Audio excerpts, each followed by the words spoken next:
alaykum aziz ustozlar va murabbiylar. Yurtimizda keng nishonlanayotgan 1-oktyabr ustoz va murabbiylar kuni bilan chin qalbimdan muborakbod etaman. Sizlarga oilaviy baxt, tinchlik, xotirjamlik va baxt saodat tilab qolaman. Sizlarni 1-oktyabr o'qituvchi va murabbiylar kuni bilan chin qalbimdan muborakbod etaman. Yosh avlodni o'qitib, tarbiyalab, voyaga yetkazishda sabr, toqat, metin iroda va ulkan zafarlar tilab qolaman. Bayramingiz muborak bo'lsin, aziz ustozlar. Уважаемые педагоги, поздравляю вас с наступающим Днем Учителя, Наставника. Ваш труд – это неоценимый вклад в наше будущее поколение. Желаю вам здоровья, счастья и неиссякаемого энтузиазма в вашем нелегком труде.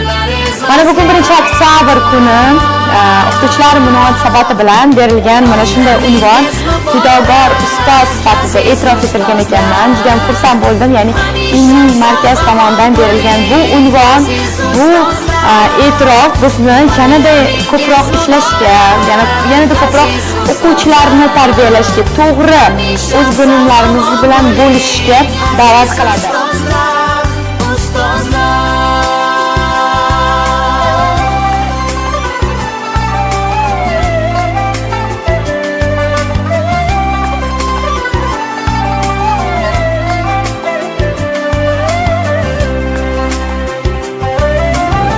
Vatanning taqdiriga mas'ul insonsiz, o'z kasbiga doim sodiq, fidoyi jonsiz.